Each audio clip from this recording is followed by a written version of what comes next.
नमस्कार मंडळी. आज आपण होळी स्पेशल पुरणपोळीची थाळीची रेसिपी बनवणार आहोत, जी अगदी अर्ध्या ते पाऊण तासात पटकन बनवून तयार होते. त्याचबरोबर गव्हाच्या पिठाची मस्त टम्म फुगलेली पुरणपोळी कशी बनवायची, पीठ कसं मळायचा आणि त्याचबरोबर मस्त चवीची चटपटीत चवीती पुन्हा पुन्हा प्यावशी वाटणारी कटाची आमटी कशी बनवायची, मी आज तुमच्याबरोबर शेअर करणार आहे. तर चला करूया रेसिपीला सुरुवात. त्यासाठी सर्वात आधी आपल्याला घ्यायचं आहे ते म्हणजे चणा डाळ. मी इथे एक वाटीभर इतकी चणा डाळ घेतलेली आहे. तुम्ही कप असतं त्याच्या सुद्धा मेजर करू शकता. इथे वाटीभर चणा डाळ घ्यायची आणि त्याला स्वच्छ 2 ते 3 पाण्याने आपल्याला इथे धुवून घ्यायचं आहे. तर आधी आपण चणा डाळ इथे स्वच्छ धुवून घेऊया. तर 2 ते 3 पाण्याने आपण याला स्वच्छ सर्वात आधी धुवून घेऊया, कारण याच्यावर जे सगळी घाण असते ते निघून जावं. म्हणून ते 2 ते 3 पाण्याने स्वच्छ मी हे धुवून घेतलेलं आहे, तुम्ही बघू शकता. आता ह्याच्यात भरपूर असं पाणी टाकायचं आणि 1 तासभर तरी आपल्याला भिजत ठेवायचं आहे. कारण तासभर तरी आपण जर याला भिजत ठेवलं, की नंतर डाळ लवकर शिजते आणि आपलं गॅस सुद्धा इथे वाचतं. तर मी इथे ह्याच्यात भरपूर असं पाणी ठेवलेलं आहे. झाकण लावून 1 तासभर याला आपल्याला असंच भिजत ठेवायचं आहे. तासभर झालेला आहे. आता तुम्ही बघू शकता डाळ आपली जी आहे ते बऱ्यापैकी इथे भिजलेली आहे. मस्त छान अशी फुगलेली आहे. तुम्ही बघू शकता. आता हे जे चणा डाळ आहे, हे पाण्यासकट आपल्याला कुकरमध्ये ॲड करून घ्यायचं आहे. कारण आपण चणा डाळ आधी स्वच्छ धुवून घेतलेली होती. म्हणून हे पाणी सुद्धा आपल्याला ह्याच्यात ॲड करून घ्यायचं आहे आणि त्याचबरोबर पुन्हा आपल्याला ह्याच्यात 1-1.5 कप इतकं पाणी ॲड करून घ्यायचं आहे. कारण आपण कटाची आमटी सुद्धा बनवणार आहोत, म्हणून ह्याच्यात पाणी मी जास्तीचा ॲड केलेला आहे. 1 पाव चमचा इतकी हळद ॲड करायची, त्याचबरोबर पाव चमचा इतकं हिंग ॲड करायचं. कारण भरपूर लोकांना चणा डाळी खाल्ल्यामुळे ॲसिडिटीचा त्रास होतो, म्हणून हिंग वापरलं की त्रास होणार नाही. अर्धा चमचा इतकं तूप ह्याच्यात ॲड करून घ्यायचं. म्हणजे जेव्हा आपण कुकरची शिटी ह्याच्यात वाजवतो, तर वर जे पाणी आहे ते वर येणार नाही, म्हणून तूप आपण ह्याच्यात ॲड करून घेतलेलं आहे. झाकण लावायचं, शिट्टी लावायची आणि 3 शिट्ट्या छान याचे करून घ्यायचे. तर गॅसवर ठेवलेलं आहे. 3 शिट्ट्या आपण करून घेऊया आणि दुसऱ्या बाजूला मी दुसऱ्या कुकरमध्ये इथे 2 मोठ्या आकाराचे बटाटे घेतलेले आहे, तुम्ही बघू शकता. आणि त्याचबरोबर स्वच्छ धुवून मी इथे भात सुद्धा कुकरमध्ये लावत आहे. म्हणजे बटाटे आणि भात दोघी एकत्र शिजणार, म्हणजे आपला वेळ वाचणार, त्याचबरोबर गॅस सुद्धा आपला इथे वाचणार आहे. तुम्ही बघू शकता. आता आपण कुकरचं झाकण लावूया आणि दुसऱ्या बाजूला कुकर हे सुद्धा लावून घेऊया. म्हणजे 3 शिट्ट्या याचे सुद्धा आपल्याला काढून घ्यायचं आहे. आता जोपर्यंत दोन्ही कुकरचे 3 शिट्ट्या होतात आहे, तोपर्यंत आपण इथे पीठ मळून घेऊया. तर इथे मी 1 वाटी जितकं आपण चणा डाळीची वाटी घेतलेला होता, तेच वाटीने मी 1 वाटी इतकं गव्हाचं पीठ घेतलेलं आहे. छान असं बारीक चाळणीने आपल्याला चाळून घ्यायचं आहे किंवा वस्त्रगाळ केलं तर उत्तम. कारण मस्तपैकी बारीक, जितकं बारीक पीठ असतं तितकीच आपली पुरणपोळी मऊ लुसलुशीत राहते. चवीपुरतं मीठ ॲड करायचं. पाव चमचा इतकं हळद मी पाण्यातच ॲड करून घेत आहे. पाण्यात हळद ॲड करून पीठ मळलं की आपलं पीठ अगदी मस्त कलर येतं. म्हणजे जेव्हा आपण डायरेक्ट पिठामध्ये हळद टाकतो तेव्हा हळद कुठे-कुठे राहते, कुठे-कुठे राहत नाही, म्हणजे व्यवस्थित मिक्स होत नाही. जेव्हा आपण हे पाण्यात मिक्स करतो, मस्त असा कलर येतो. खूप जास्त गडद सुद्धा कलर येत नाहीये. अगदी छान मस्त पिवळट असं कलर येतं. तर इथे मी पीठ मळून घेतलेलं आहे. तुम्ही बघू शकता. पीठ आपल्याला खूप जास्त घट्ट करायचं नाहीये किंवा खूप जास्त पातळ करायचं नाही. अगदी मध्यम असं पीठ मळून घ्यायचं आहे. त्यानंतर एका वाटीमध्ये पाणी घ्यायचं आणि हे पीठ असं पूर्णपणे ह्याच्यात बुडवून आपल्याला हे 15 ते 20 मिनिटं ठेवायचं आहे. म्हणजे ह्याच्यात जे चिकटपणा असतो ते यायला पाहिजे पिठामध्ये, म्हणून आपण हे भिजत ठेवलेलं आहे. तर ह्याला आपल्याला 15 ते 20 मिनिटं असंच भिजत ठेवायचं आहे. तोपर्यंत इथे आपली डाळ सुद्धा मस्त शिजलेली आहे. 3 शिट्ट्या झालेल्या आहे. थोडासा थंड सुद्धा झालेला आहे. आपण शिट्टी काढून घेतलेली आहे. आता याचं झाकण सुद्धा काढून घेऊया. तर तुम्ही ते बघू शकता, जी आपली डाळ आहे अगदी 3 शिट्ट्यामध्ये मस्त शिजलेली आहे. कारण आपण तासभर याला आधी भिजत ठेवलं होतं, म्हणून डाळ आपली पटकन इथे शिजवून तयार झालेली आहे. आता एका भांडा घेऊया, त्याच्यावर चाळणी ठेवून हे पूर्ण पाणी आपल्याला गाळून घ्यायचं आहे. कारण आपल्याला कटाची आमटी करायची आहे, म्हणून मी डाळ इथे डाळ्यात पाणी जास्त ॲड केलं होतं. आता इथे 2 चमचे इतके मी डाळ थोडीशी बाजू ठेवलेली आहे, कारण आमटीमध्ये डाळ सुद्धा आपण वापरणार आहोत. आणि त्याच कुकरमध्ये पुन्हा आपल्याला हे जे चाळून घेतलेली चणा डाळ आहे ते घालायची आणि याला व्यवस्थित मऊ असं करत जायचं. आज आपण पुरण न वाटता म्हणजे कसल्याही पुरण यंत्राचा वापर न करता, मिक्सरचा वापर न करता अगदी तुम्ही बघू शकता चमच्याच्या मदतीनेच मी डाळ मस्तपैकी बारीक करत आहे. जितकी शक्य असेल तितकं आपण चमच्याच्या मदतीने हे बारीक करून घेऊया. त्यानंतर पावभाजीचं जे स्मॅशर असतं त्याच्याने हे मस्तपैकी स्मॅश करून घेऊया. पुरण न वाटता पटकन आपण मऊ लुसलुशीत अशी पुरणपोळी आज बनवणार आहोत. ज्या कुकरमध्ये मी हे डाळ वाफवून घेतली होती त्याच कुकरमध्ये सुद्धा आपल्याला हे बनवून घ्यायचं आहे. म्हणजे जास्तीचे भांडे सुद्धा आपल्याला इथे लागणार नाहीये, म्हणजे जास्त मेहनत करायची गरज नाहीये. तुम्ही इथे बघू शकता, इथे पावभाजीचे स्मॅशरने मी स्मॅश केलं. मस्त जी डाळ आहे मऊ झालेली आहे. आता आपण जितकं इथे चणा डाळ घेतली होती त्यापेक्षा थोडीशी कमी, म्हणजे आपण 1 वाटी इतकी चणा डाळ घेतली होती, तर गूळ मी इथे पाऊण वाटी घेतलेला आहे आणि गूळ मी इथे किसून घेतलेला आहे. म्हणजे गूळ लवकर इथे मेल्ट होतं, म्हणजे विरघळून जातं, मिक्स होऊन जातं. तर गूळ वापरताना लक्षात घ्या, की गूळ चिरून घ्या किंवा किसून घ्या, म्हणजे ते पटकन मऊ होतं. तर इथे तुम्ही बघू शकता आपल्याला हळू करत हे पुरण आता मस्त असं मिक्स करत जायचं आहे. जसं-जसं आपण मिक्स करत जाऊ तसं-तसं हे घट्ट होतं. तुम्ही बघू शकता, तुम्हाला वाटत असेल, की जे आपलं पुरण आहे ते इथे पातळ झालेलं आहे. नाही, अजिबात नाही. हे जसं-जसं आपण मिक्स करत जाऊ तसं-तसं हे मस्तपैकी घट्ट होऊन जातं. तर हे परफेक्ट शिजलं आहे कशावरून, तर जे चमचा आपण ह्याच्यावर ठेवतो ते अगदी स्ट्रेट उभा राहायला पाहिजे, अजिबात पडलं नाही पाहिजे. आता इथे अर्धा चमचा इतकं मी वेलची आणि जायफळची पूड ह्याच्यात ॲड करून घेतलेली आहे. पुरण आपला मस्तपैकी तयार झालेला आहे. आता हे व्यवस्थित मिक्स करून घ्यायचं. गॅसची फ्लेम बंद करायची आणि पुरण जे आहे मस्तपैकी थंड करून घ्यायचं. तर पटकन बनवून तयार होते. कसलाही आपण इथे पुरण यंत्राचा वापर केलेला नाहीये. तुम्ही बघू शकता, जी डाळ आहे मस्त मऊ झालेली आहे. पुरण आपला बनवून इथे तयार झालेला आहे. थंड करून घेऊया.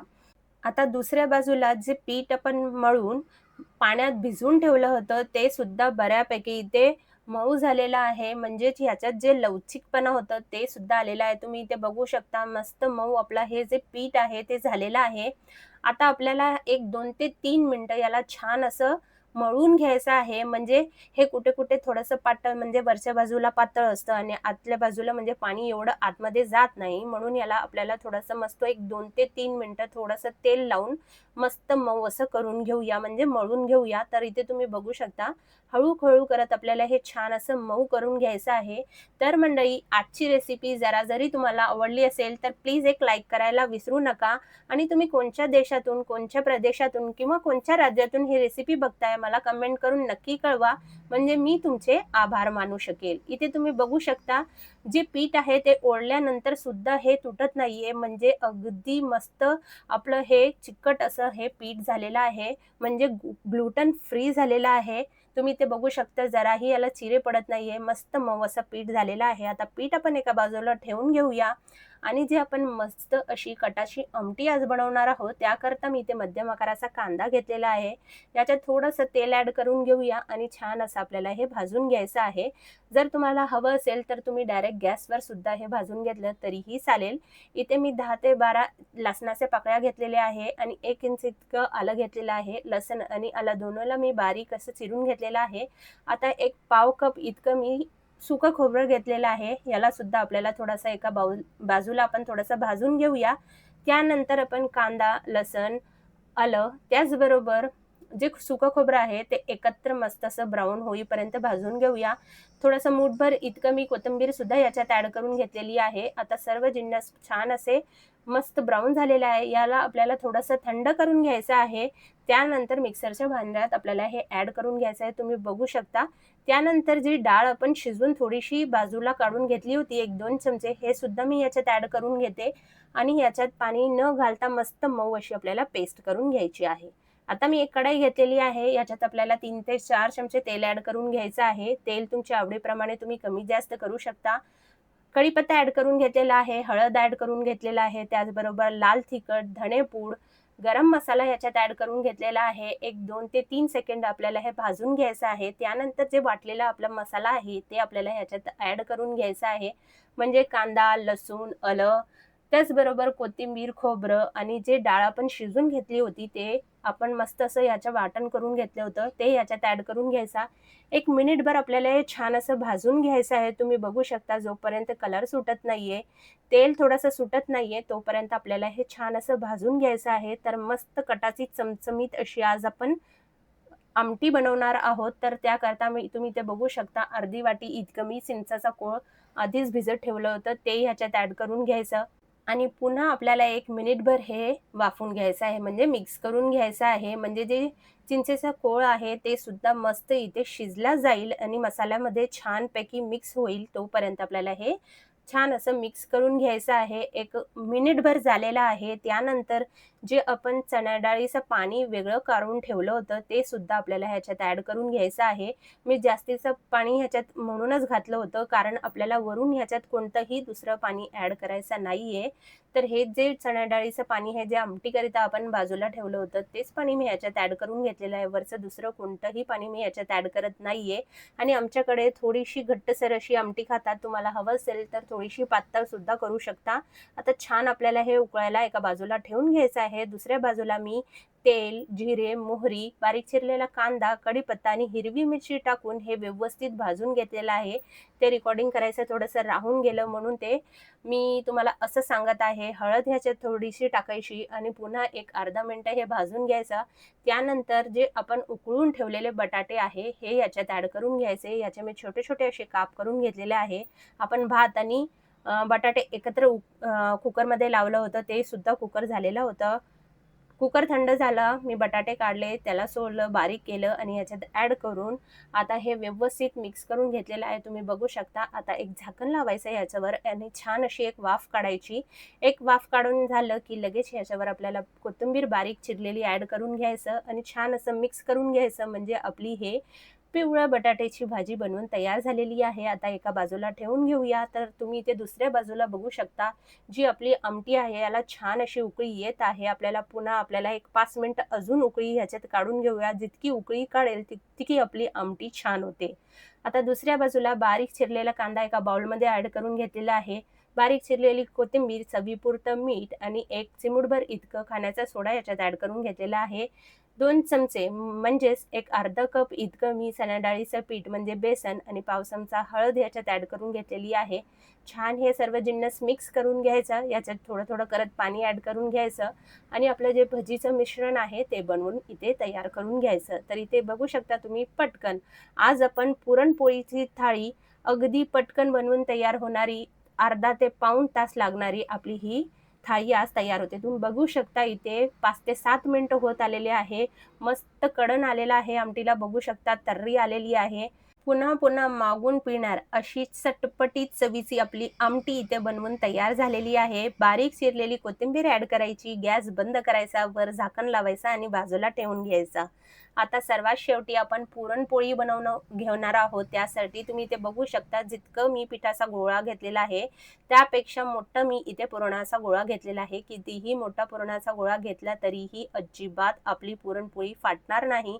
कारण ज्या पद्धतीने आपण पीठ मळून घेतलं होतं पाण्यात भिजवून, ती अगदी परफेक्ट पद्धत आहे. तुम्ही जर पहिल्यांदा सुद्धा पुरणपोळी करत असाल तरीही तुमची पुरणपोळी अजिबात फाटणार नाही. परफेक्ट होईल आणि मऊ लुसलुशीत अगदी दिवसभर मऊ राहणारी आपली ही पुरणपोळी बनवून तयार होते. तर पुरण न वाटता आज आपण गव्हाच्या पिठाची मस्त मऊ लुसलुशीत पुरणपोळी बनवणार आहोत.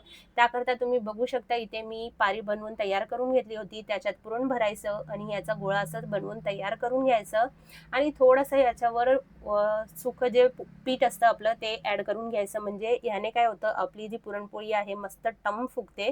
आता जे वरचा भाग आहे ते थोडंसं चिटकून घ्यायचं. त्यानंतर हाताच्या मदतीने आपल्याला हे थोडीशी इथेच असं पसरून घ्यायचं. म्हणजे जे सारण आहे ते कोपऱ्यापर्यंत पसरतं. म्हणजे अगदी एक-एक घास खाताना सुद्धा पुरण लागणार आहे.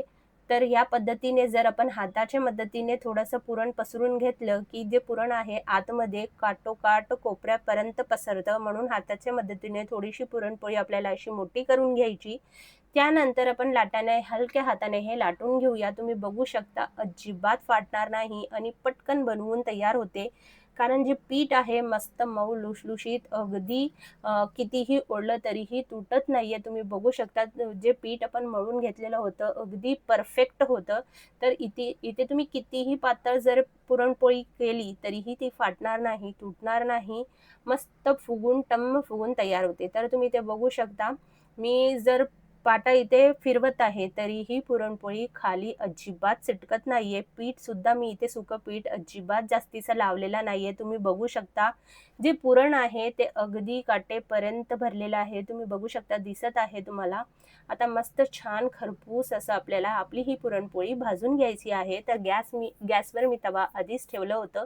याला छान असं गरम करून झालं की याच्यावर आपल्याला पोळी आपली जी आहे याच्यावर ॲड करून घ्यायची आणि दोन्ही बाजूने मस्त खरपूस अशी आपल्याला हे भाजून घ्यायची आहे. तर इथे तुम्ही बघू शकता मस्त टम्म फुगलेली, मस्त लुसलुशीत मऊ आपली पुरणपोळी बनवून तयार होते मंडळी. तुम्ही बऱ्याचदा भरपूर वेगळ्या-वेगळ्या पद्धतीने पुरणपोळी बनवली असेल, पण मी सांगण्यावरून या पद्धतीने एकदा पुरणपोळी नक्की बनवा आणि मला कमेंट करून नक्की कळवा की तुम्हाला माझी आजची ही रेसिपी कशी वाटली. तर इथे तुम्ही बघू शकता जे पुरणपोळी आहे ते मस्त टम्म फुगलेली आहे. आता ह्याच्यावर तुम्ही तूप लावा किंवा तेल लावा, काहीही लावू शकता. मस्त लावून खरपूस आपल्याला दोन्ही बाजूने हे भाजून घ्यायचं आहे. हळू करत मी याच पद्धतीने पूर्ण जे आपले पुरणपोळी आहे ते बनवून तयार करून घेते आणि त्याचबरोबर मस्त खरपूस असं आपल्याला हे भाजून घ्यायचं आहे. तर इथे तुम्ही बघू शकता भाजताना खूप जास्त आपल्याला गॅसची फ्लेम मोठी करायची नाहीये. मध्यम आचेवर दोन्ही बाजूने मस्त खरपूस होईपर्यंत आपल्याला हे भाजून घ्यायचं आहे. इथे बघू शकता मस्त खरपूस असं भाजून झालेलं आहे दोन्ही बाजूने. हे बघा मस्त कलर दिसत आहे. मस्त मऊ लुसलुशीत कलर सुद्धा मस्त छान आलेला आहे. आता सर्वात शेवटी आपण इथे भजी बनवून तयार करून घेऊया. आपण भजीचं जे पीठ होतं ते आधीच इथे भिजत ठेवलं होतं. आता पटपट आपल्याला भजी याच्यात सोडायचं आहे आणि मस्त याला तळून घ्यायचं आहे. कलर तुम्ही बघू शकता मस्त छान असं सोनेरी रंग येईपर्यंत आपल्याला हे जी भजी आहे तर तळून घ्यायची आहे. तर इथे मी पूर्ण भजी याच पद्धतीने तळून घेते. तर तुमच्याकडे मंडळी होळीला दुसरं काही विशिष्ट म्हणजे काही विशिष्ट असं बनवत असेल, काय बनवत असेल तर मला कमेंट करून नक्की कळवा. तर पुरणपोळी आहे, तर त्याचबरोबर कुरडई तर राहतेच. तर इथे त्याचबरोबर भजीबरोबर मी कुरडई सुद्धा इथे तळून घेतलेली आहे. तुम्ही बघू शकता. आता सर्वात शेवटी आपण थाळी बनवून तयार करून घेऊया. पुरणपोळी म्हणजे दूध हे असतंच. मला पुरणपोळी आणि त्याबरोबर दूध आणि आमटी भन्नाट लागते, खूप आवडते. तुम्हाला आवडते का? कमेंट करून नक्की कळवा. आमटी इथे वाढून घेतलेली आहे. त्याचबरोबर आपले पिवळे बटाट्याची भाजी सुद्धा आपण इथे सर्व्ह करून घेतलेली आहे. तुम्ही बघू शकता. कुरडई जी आपण तळून घेतलेली होती ते ॲड करून घेतलेली आहे. त्याचबरोबर गरमागरम जे भजी आपण तळून घेतलेली होती ते मी ॲड करून घेतलेलं आहे इथे. त्याचबरोबर मस्त मऊ लुसलुशीत गरमागरम आपली इथे पुरणपोळी आलेली आहे. म्हणजे आजची थाळीची आपली राणी जी आहे पुरणपोळी ते सुद्धा आलेली आहे आणि गरमागरम भात, पुरणपोळी आणि त्याच्यावर तुपाची धार. आहा! मस्त मजाच येते ना? तर मंडळी इथे मी बघू शकता तुम्ही मस्त याच्यावर तूप ॲड करून घेतलेलं आहे आणि त्याचबरोबर दुधात सुद्धा थोडंसं तूप ॲड केलेलं आहे. गरमागरम पुरणपोळी आणि दूध खूप भारी लागतं. तर कशी वाटली मंडळी आजची रेसिपी? कमेंट करून नक्की कळवा. व्हिडिओ आवडला असेल तर व्हिडिओला लाईक करा, शेअर करा आणि सबस्क्राईब करायला विसरू नका. तर चला पुन्हा भेटूया अशीच छान रेसिपी मी तुमच्यासाठी घेऊन येत राहणार आहे. तोपर्यंत मस्त खा, स्वस्त राहा आणि सर्वात महत्त्वाचं म्हणजे आनंदी राहा.